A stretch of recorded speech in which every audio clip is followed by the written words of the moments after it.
Alors, dans cette vidéo, nous allons parler des polynômes de Chebyshev de première espèce, qui est une suite de polynômes assez classiques, qui tombent aussi bien à l'oral qu'à l'écrit, et donc on va voir les questions assez classiques qui se posent sur ces polynômes.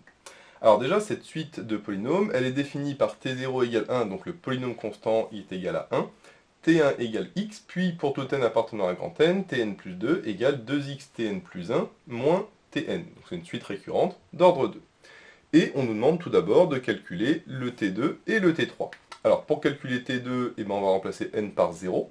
Donc si je remplace n par 0, ça me donne T2 égale 2x fois T1 moins T0. Alors T1, on a dit que c'était x, donc ça fait 2x au carré. Et T0, c'est 1, donc ça fait 2x carré moins 1. Bon. Maintenant calculons T3. Pour avoir T3, là, cette fois-ci, je remplace le n par 1. Donc ça fait 2x fois T2 moins T1. T2, on vient de le calculer, c'est ça. Alors, on multiplie par 2x, donc ça fait 2x fois tout ça. Je vais directement développer. Donc 2x fois 2x carré, ça fait 4x au cube. Et 2x fois moins 1, ça fait moins 2x. Et le T1, il valait grand X, donc ça fait moins grand X. Et donc au final, ça me donne 4x au cube moins 3x. Et donc ça, c'est mon T3. Je vais les recopier en haut pour les garder en mémoire parce que ça peut être utile par la suite. Donc on a T2 qui vaut 2x carré T1.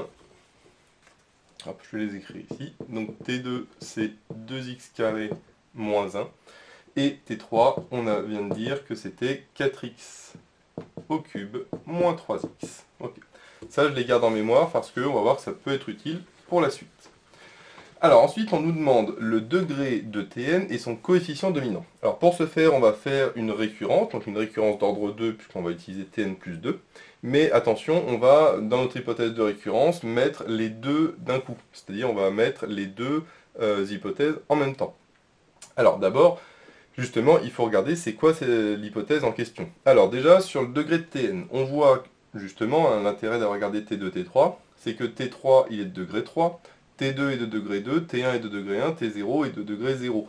Donc a priori, on peut supposer que notre hypothèse de récurrence, ce sera le degré de Tn est égal à n, ça c'est la première hypothèse, et en plus, le coefficient dominant. Maintenant, il faut regarder un petit peu plus en détail. Ici, on voit que c'est 4, ensuite c'est 2, là c'est 1, et donc on voit qu'à chaque fois, on divise par 2, on multiplie par 2.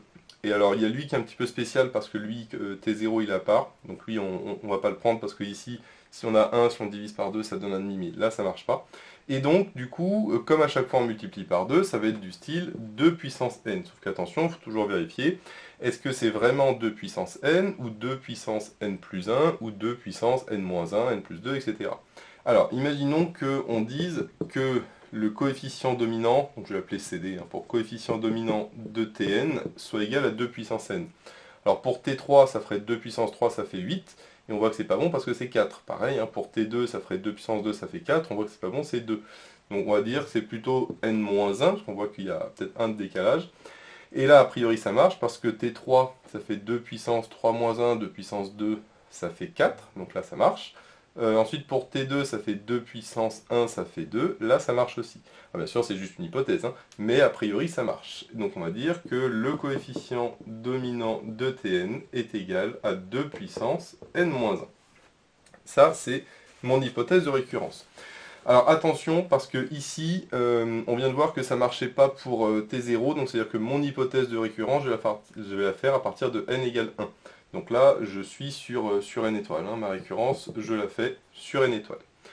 Donc l'initialisation, très simple. Pour n égale 1, ça va être très rapide. Le degré de T1, c'est 1. Bah oui, c'est bon. Donc ça marche. Je mets juste un petit V pour dire c'est validé. Et ici, pour T1, le coefficient dominant de T1, c'est 1. Et ici, 2 puissance 1 moins 1, ça fait 2 puissance 0, ça fait 1. Donc là aussi, c'est validé. Donc il n'y a pas de problème. Je n'ai pas besoin de l'écrire. Donc là, l'initialisation est très simple. Donc là, pas de difficulté particulière. Maintenant, pour l'hypothèse de récurrence. Alors là, par contre, comme j'ai dit, le souci, c'est qu'il faut aussi que dans mon hypothèse de récurrence, en fait, je fasse une récurrence d'ordre 2, puisque ici, je suis à Tn plus 2. Donc en réalité, mon Hn, ça va être degré Tn égale n, coefficient dominant égale ça, mais il faut aussi que je rajoute que le degré de Tn plus 1 soit égal à n plus 1, et que le coefficient dominant de Tn plus 1 soit égal à 2 puissance n plus 1 moins 1, c'est-à-dire 2 puissance n. Donc, en réalité, mon initialisation, ici pour n égale 1, je devais vérifier donc, ce que j'ai vérifié avant, mais aussi que le degré de T2 est bien égal à 2, donc là ça marche, et que le coefficient de T2 soit égal à 2 puissance 2, du coup ça marche aussi. Il n'y a pas de, enfin, T3 plutôt, pardon, soit égal à 2 puissance 2, donc 4, ça marche aussi. Donc ici, attention, hein, comme on est à Tn plus 2, du coup, mon hypothèse de récurrence, elle est sur, du coup, tout ça. Maintenant pour l'hérédité. Donc je vais supposer que h de n est vrai et je vais démontrer h de n plus 1. Alors hn plus 1 c'est la même chose avec ici des n plus 1 à chaque fois. Sachant que du coup ici j'aurai tn plus 1 et ici tn plus 2. Mais la première ligne ce sera degré de tn plus 1 égale n plus 1 et le coefficient dominant de tn plus 1 égale 2 puissance n. Sauf que ça c'est déjà dans l'hypothèse de récurrence. Donc en réalité j'ai besoin de démontrer uniquement ce qui se passe sur n plus 2. Donc là, je cherche, enfin, il faut montrer que le degré de Tn plus 2 est égal à n plus 2 et que le coefficient dominant de Tn plus 2 soit égal à 2 puissance n plus 1. Bien sûr, je mets un point d'interrogation pour dire ça, c'est ce que je dois montrer. Alors, bien sûr, pour ça, on va utiliser l'expression de Tn plus 2. Alors, Tn plus 2, on a dit que c'est 2x Tn plus 1 moins Tn.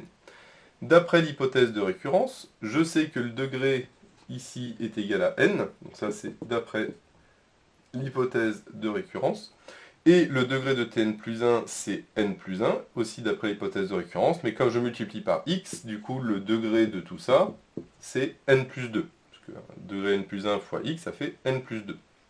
Et donc, quand je soustrais deux polynômes de degrés différents, je sais que le degré sera le plus grand des deux degrés, qui est évidemment ici n plus 2, parce que n plus 2 est supérieur à grand n. Donc j'en déduis que le degré de tout ça, c'est n plus 2. Et c'est quoi tout ça? C'est Tn plus 2. Donc là déjà, je peux en déduire que le degré de Tn plus 2 est égal à n plus 2, puisque j'ai la différence de deux polynômes, dont le plus gros degré est n plus 2. Et aussi au niveau du coefficient dominant, et ben je sais que le coefficient dominant de Tn plus 2 sera celui du polynôme de degré n plus 2, c'est-à-dire celui-là. Or, je sais que ici c'est 2 fois x fois Tn plus 1, donc du coup Tn plus 1, lui son coefficient dominant c'est 2 puissance n, fois x, bon ça change rien, et fois 2, du coup ça va multiplier le coefficient dominant par 2. Donc ça fait 2 fois le coefficient dominant de Tn plus 1, à partir de cette expression-là. Sauf que le coefficient dominant de Tn plus 1, encore une fois, d'après l'hypothèse de récurrence, c'est 2 puissance n, ce qui nous donne 2 fois 2 puissance n, c'est-à-dire 2 puissance n plus 1.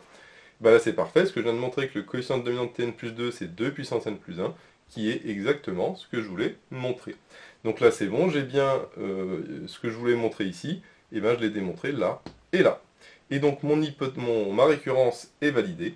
Je ne vais pas rédiger proprement, hein, parce que ici c'est surtout le calcul de l'hérédité qui est important.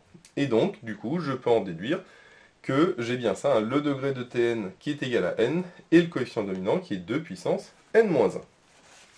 Donc ça, c'était pour la récurrence. Attention, bien penser à faire une récurrence avec l'hypothèse n et n plus 1, puisque ici, on a l'expression de Tn plus 2. Alors, troisième question, on nous demande de montrer que pour tout n appartenant à grand N et pour tout θ appartenant à R, Tn de cos θ est égal à cosinus de nθ. Alors, ici, pareil, ça va être une récurrence. Alors, du coup, même principe, c'est-à-dire que mon hypothèse de récurrence h de n, ce sera que Tn de cos θ est égal à cosinus de nθ, mais aussi que Tn plus 1, hop, que Tn plus 1 hop, de cos θ est égal à cos de, entre parenthèses, n plus 1 fois θ. Bon, je vais enlever les parenthèses ici, ça n'a pas intérêt. Donc du coup, voilà mon hypothèse de récurrence. Même principe, alors ici on est sur grand N, donc je vais commencer à n égale 0, hein, a priori. Alors pour n égale 0, si je fais T0 de cos θ, bah, T0 ça fait 1, donc T0 de cos θ je sais que ça fait 1. Or, si je remplace le n par 0, ça fait cos de 0, et cos de 0, ça fait 1 aussi. Donc là, c'est bon, cette égalité est vérifiée. Maintenant, il faut que je vérifie aussi ici, donc T1, alors si je fais T1 de cos θ, T1 de cos θ, ça fait cos θ, puisque T1 de x, ça fait x. Et maintenant, si je remplace ici le n par 0, ça fait cos de θ, et bien c'est parfait, donc c'est égal à ça. Je peux écrire que c'est égal à cos de 0 plus 1 fois θ. Et donc, ici, la deuxième égalité est bien vérifiée aussi. Ce qui veut dire que pour n égale 0, j'ai bien mon initialisation. Bon, ça, il n'y avait pas de difficulté particulière, hein, c'est facile. Bien sûr, moi, ce qui m'intéressait maintenant, c'est l'hérédité. Donc là, on va prendre un n qui appartient à un grand N quelconque, mais fixé, et on va supposer que ça c'est vrai. Et on doit démontrer la même chose, mais au rang n plus 1 et n plus 2, sachant que ça au rang n plus 1, en fait, c'est cette égalité-là, donc c'est-à-dire que, comme tout à l'heure, de la même manière que la récurrence précédente, en fait, la moitié de l'hypothèse de récurrence sert à montrer la moitié de l'hérédité. Donc du coup, pas de souci. C'est-à-dire que je dois montrer uniquement cette égalité, mais à n plus 2. Donc ce que je dois montrer, c'est que t n plus 2 de cos θ est égal à cos de n plus 2 fois θ. Donc ça, c'est ce que je dois montrer, donc, point d'interrogation. Eh bien, calculons Tn plus 2 de cos θ.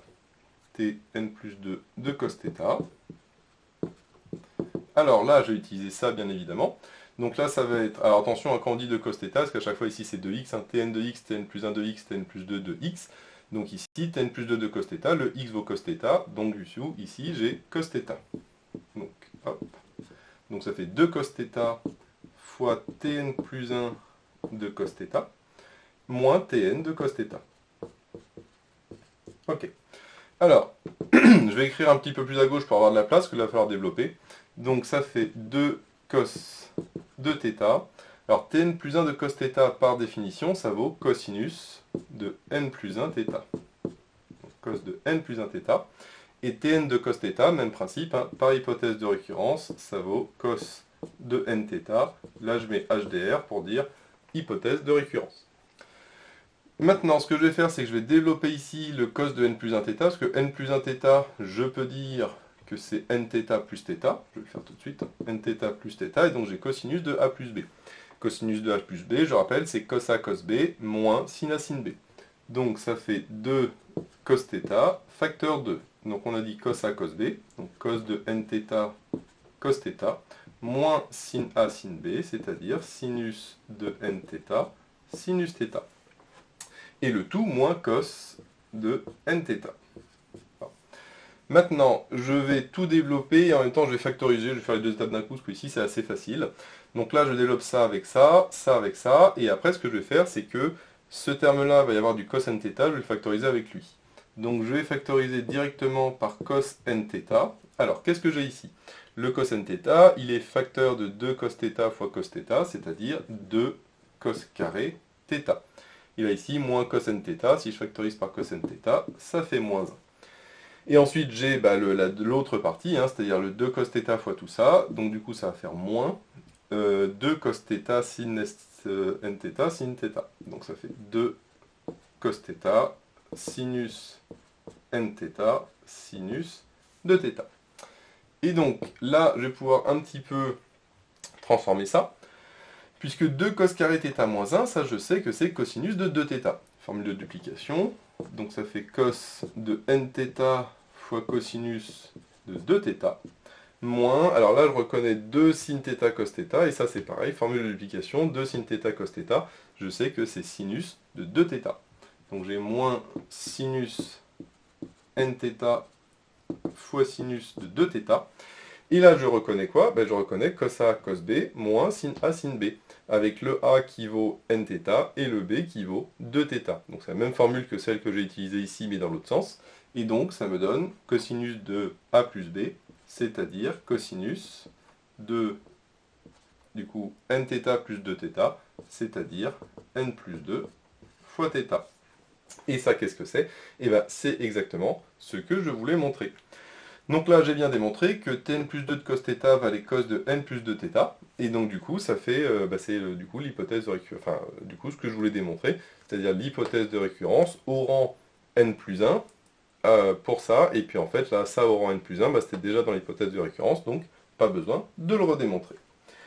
Alors, au passage, là, qu'est-ce qu'on reconnaît en fait? Eh bien, on reconnaît la méthode pour linéariser un cosinus en cosinus de nθ en une somme de cosinus avec des puissances. Donc ça, j'avais déjà fait dans d'autres vidéos, hein, tout ce qui est linéarisation. Et bien ici, on voit que justement, le cosinus de nθ, si on veut l'exprimer uniquement en fonction de cos θ et de ses puissances, et bien ce sera le fameux polynôme de Tchebychev. C'est ça, un des intérêts du polynôme de Tchebychev. Alors maintenant, on nous demandait d'en déduire Tn de 1 et Tn' de 1. Alors, Tn de 1, ça va être plutôt simple, parce qu'on voit que si je prends un θ tel que le cosinus soit égal à 1, ça va marcher, puisque ici c'est pour tout θ appartenant à R, et bien sûr, je vais prendre cos de 0, parce que c'est le plus simple. Donc du coup, on va dire pour θ est égal à 0, qu'est-ce que ça donne? Et bien ici, ça donne Tn de cos de 0 ça fait 1, et ici j'ai cos de 0 aussi, cos de 0 ça fait 1. Donc finalement, j'ai Tn de 1 qui est égal à 1. Je vais réécrire pour θ qui est égal à 0. Donc là, c'est facile, hein. C'est vrai pour tout θ, en particulier en 0. Alors maintenant, pour Tn' de 1. Pour Tn' de 1, par contre, il faut d'abord dériver. Alors pour dériver, je ne vais pas dériver ça, bien sûr, hein, mais je vais dériver cette expression-là, par rapport à θ. Parce que c'est vrai pour tout θ appartenant à R, je le dérive par rapport à θ. Alors, Tn de cos θ, attention, c'est une fonction composée, hein, c'est un Tn de U. Donc ça va être U' fois Tn' de U. Alors la dérivée de cos θ, c'est moins sin de θ, fois Tn' de cos θ. Et ici, cos de nθ, c'est un cos U, ça fait moins U' sinus U. La dérivée de moins nθ, c'est moins n. Et ensuite, le cosinus, on a dit que ça donnait sinus de nθ. Alors là, je vois que j'ai moins et moins, je peux les enlever tout de suite. Donc je le fais tout de suite. Et là, on va se dire, tiens, je vais faire pareil, je vais prendre θ égale 0. Alors, le souci, c'est que si je prends θ qui est égal à 0, là, ça me donne 0, là, ça me donne 0. Donc ça fait 0 égale 0. Bon, pas terrible. On peut se dire, qu'est-ce que je prends d'autre comme valeur de cosinus? Alors, le problème, c'est que si je prends une valeur du cosinus qui vaut 1, un peu comme j'ai fait ici, le problème, on sait que quand le cosinus vaut 1, le sinus vaut forcément 0. Donc quoi qu'il arrive, en prenant un cosinus qui vaut 1, là j'aurai tout le temps 0, donc ça fera toujours 0. Donc forcément, ça ne sert à rien. Donc l'astuce, ici, c'est un peu particulier, c'est de dire, tiens, je vais diviser par sinus θ. Alors, attention, bien sûr, il va y avoir des conditions. Donc, je fais Tn' de cosinus nθ, Tn' de, entre parenthèses, cosinus nθ, égale n fois sinus de nθ, divisé par sinus de θ, bien évidemment pour un θ tel que le θ soit différent, sinus θ différent de 0. Donc on va prendre θ appartient par exemple à 0π. Alors c'est vrai que pour tout θ en particulier, on a dit, tiens, je vais prendre un θ qui appartient à 0π, ouvert, puisque du coup, là j'ai quelque chose de continu, hein, entre 0 et π, le sinus vaut jamais 0, donc j'ai le droit de dire ça. Alors, puisque je suis sur 0π, là ce que je vais pouvoir faire, c'est un équivalent quand θ tend vers 0. Alors du coup, si je fais un équivalent quand θ tend vers 0, je sais que sinus θ, ça tend vers θ, et donc sinus de nθ, ça tend vers nθ, il ne faut pas oublier le n qui est devant.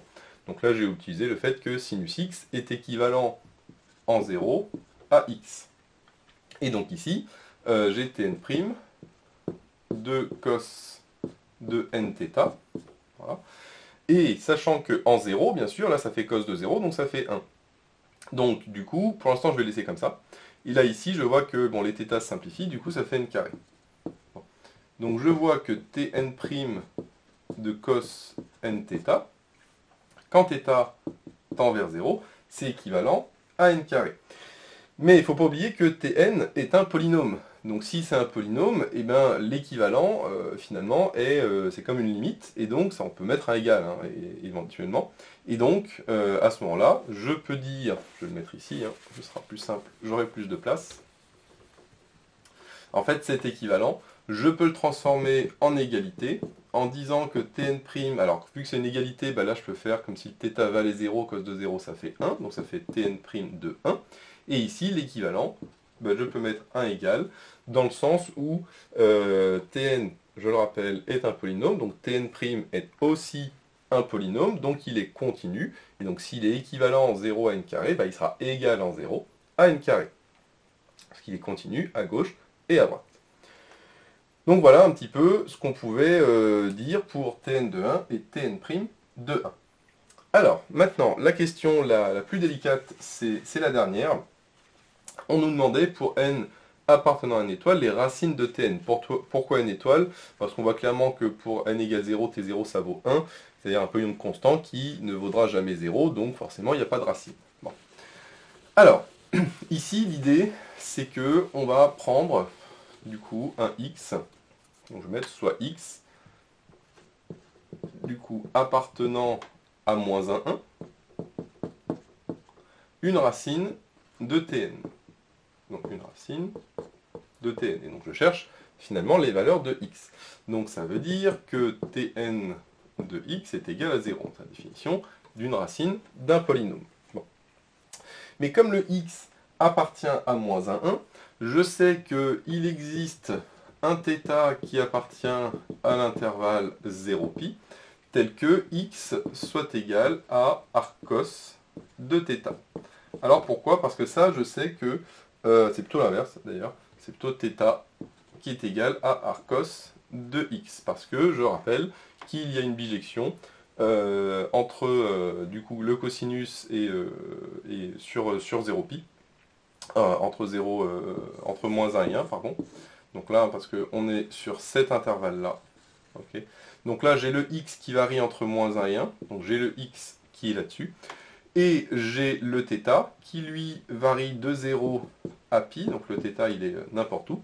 Et donc quand j'ai un x quelconque entre moins 1 et 1, et ben je sais que j'ai du coup un θ quelconque sur 0π. Et je sais que j'ai le cosinus de θ qui est égal à x. Et donc comme j'ai une bijection, j'ai aussi x qui est égal, enfin plutôt θ, qui est égal à arccos de x. Voilà. Donc là, puisque x appartient à moins 1, eh bien, je sais qu'il existe un θ appartenant à 0π, tel que θ soit égal à arccos x, qui est équivalent à dire que x est égal à cos θ. Attention, bien sûr, que si x appartient à moins 1 et le θ à 0π, puisque la bijection se situe uniquement sur ces intervalles. Alors, quel est l'intérêt de faire ça? Bah, c'est que du coup, Tn de x, on dit que c'était cos θ. Donc ça fait Tn de cos θ, qui est égal à 0. Si je remplace ici, hein, juste le x par cos θ. J'ai dit que θ égale arccos x, c'est comme x égale cos θ. Sauf que Tn de cos θ, et ben on a dit que c'était cosinus de nθ. Donc je veux dire que c'est équivalent à dire que le cosinus de nθ est égal à 0. Et là, bah, c'est parfait, parce que ça, je sais résoudre. Hein. Cos de nθ est égal à 0. Donc sur le cercle, ça veut dire que je suis soit en haut, soit en bas. C'est-à-dire que nθ est égal à pi sur 2 plus kpi. Donc on peut dire qu'il existe un cas tel que nθ soit égal à pi sur 2 plus kpi. Alors, une fois que... Donc là, en fait, je trouve le θ, et en trouvant le θ, en fait, je trouverai le x. Alors, il faut que je parle aussi de ce cas. Il ne faut pas oublier que, du coup, le θ, lui, il appartient à 0π. Donc déjà, je sais que le k, il est compris au minimum à 0. Parce que si k vaut moins 1, par exemple, ça fait moins pi sur 2. Là, on n'est plus dans 0π. Et maintenant, à quoi est égal au maximum le k, pardon. Eh bien, je sais que le θ, si je l'écris, hein, θ, du coup, ça fait... alors là, si je mets tout au même dénominateur, ça fait 2k plus 1 pi sur 2, et je passe le n de l'autre côté. Alors, et on sait que ça doit être inférieur ou égal, on a dit, à pi, puisque θ appartient à 0π. Donc là, je peux diviser par pi, hop, et donc ça fait 1. Je passe le 2n à droite, donc ça fait 2k plus 1 qui est inférieur ou égal à 2n, je passe le 1 à droite, et ensuite je divise par 2. Et donc si je divise par 2, ça me donne n moins 1,5. Sauf qu'il ne faut pas oublier que le k et le n sont des entiers, et donc finalement, si je suis plus petit que n-1,5, je vaux au maximum n-1. Donc je peux mettre que, du coup, ça fait inférieur ou égal à n-1. Donc le k, ici, je peux mettre n-1. Donc voilà ce que je trouve comme θ. Alors je peux mettre d'ailleurs ici, hein, éventuellement, je pourrais isoler, refaire ce que j'ai fait ici, et isoler le θ. Alors, eh ben, c'est ce que éventuellement on va faire d'ailleurs. On va faire ça. Donc on a dit que ça faisait 2k plus 1 pi divisé par 2n. Donc si je regarde pour k égale 0 ce que ça donne θ égale k égale 0, ça fait pi sur 2n. Hop. Pour k égale 1, alors je vais mettre appartient. Hop, on va faire comme ça. Donc pi sur 2n, pour k égale 1, eh ben, ça fait 3pi sur 2n. Pour k égale 2, ça fait 5pi sur 2n, donc on voit que c'est les impairs à chaque fois, hein, etc., etc.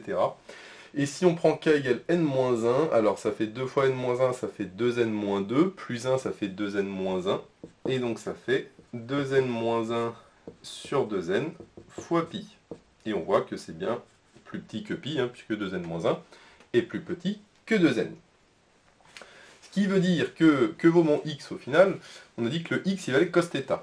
Donc là, ce que je viens de montrer, c'est que finalement, si Tn de x égale 0, à ce moment-là, du coup, j'ai x qui s'écrit cosinus de pi sur 2n, pareil, appartient. Hein. Ensuite, j'ai cosinus de 3pi sur 2n, etc., etc. Alors, avec k, du coup, donc de manière générale, hein, c'est 2k plus 1 pi sur 2n avec k, qui est compris entre 0 et n-1. Alors, attention, par contre, je n'ai pas montré que c'était... faut que je fasse la réciproque, pour vérifier déjà que tout ça, c'est bien solution, et que, en plus, j'ai pas d'autres solutions. Donc là, hein, si je réécris, ça fait cosinus de 2k plus 1 pi sur 2n avec le k qui appartient aux entiers entre 0 et n-1. Alors, vérifions déjà que toutes ces valeurs de x conviennent. Alors, ici, il faut reprendre un petit peu ce qu'on avait ici. En fait, j'ai tn de cos θ. Donc si je fais tn de x, donc tn de ça, donc tn de cosinus de 2k plus 1 pi sur 2n, et bien là je vais utiliser la formule qui est ici, qui est cosinus de nθ. Donc ça fait cosinus de n fois tout ça, mais n fois ça, donc le n se simplifie, et donc ça fait 2k plus 1 pi sur 2, puisque le n s'est simplifié avec le n d'ici quand j'ai multiplié. Et ça, je peux l'écrire cosinus, alors si je sépare, ça fait kpi plus pi sur 2. Et donc sur le cercle, pi sur 2, il est là, plus kpi, ben, il est là ou là, puisque k est un entier entre 0 et n-1, et donc à chaque fois le cosinus vaut 0, et donc du coup j'ai bien 0. Donc du coup, ça veut dire que toutes les valeurs que j'ai trouvées ici, hein, les cosinus de 2k plus 1 pi sur 2n avec k compris entre 0 et n-1, sont bien les racines de tn. Enfin en tout cas des racines de tn.